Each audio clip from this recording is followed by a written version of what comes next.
रूहानियत का इल्म यानी इल्म लदुनी बहुत नाजुक होता है। अगर ये इल्म मिल जाए तो इसकी हिफाजत करना होती है।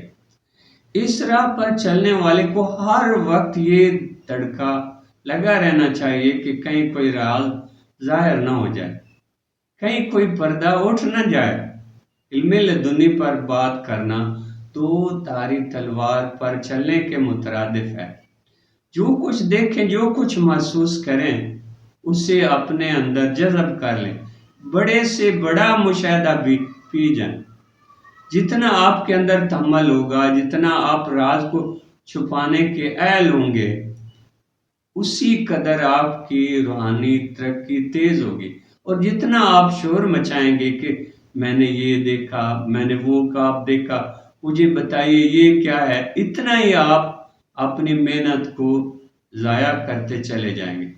जब किसी को रब ताला की तरफ से मकाम अता होता है तो शुरू में उसे हुक्म होता है कि सब कुछ छुपाए, क्योंकि सफर अभी जारी होता है। जब वो आगे बढ़ता है तो फिर भी राजदारी लाजिम होती है, लेकिन फिर एक वक्त आता है जब उसे इजाजत मिलती है कि कुछ बातें बयान करे ताकि लोग इस इल्म की तरफ मायल हों, रब की तरफ राग़िब हूँ। लेकिन तमाम राज, सब मुशाहिदात कभी भी बयान करने की इजाज़त नहीं होती। बहुत सी बातें सिर्फ खास लोगों के सामने बयान करने के लिए होती हैं, बंद कमरों में इत्माद के माहौल में। हज़रत जुनैद बगदादी अपने मुशाहिदात बयान करते हुए दरवाज़ा बंद करके इत्मीनान कर लेते थे कि आवाज़ बाहर तो नहीं जा रही। ये है रूहानी सफ़र का असल जमाल। खामोशी, सब्र, ज़ब्त और राजदारी, यही वो औसाफ हैं जो साले को मकाम में कुर्ब तक पहुंचाते हैं।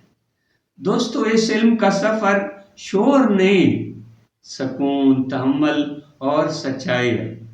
जो खामोशी में सीखता है वही बुलंदी पाता है। दोस्तों, इस सफ़र में जिसने खुद को खामोश कर लिया, उसके अंदर कायनात बोलने लगती है। मुशाहिदा तभी हकीकत बनता है जब दिल राज रखने के काबिल हो जाता है। अगर आप भी रूहानी सुकून, इल्म लदुनी और खुद शनासी के सफ़र पर हैं तो याद रखें, बुनियाद मजबूत करें, नफ्स को पाक करें और हर मुशाहिदे को अपने दिल के खजाने में महफूज कर लें, क्योंकि राज वही संभाल सकता है जिसका दिल सच्चा होता है।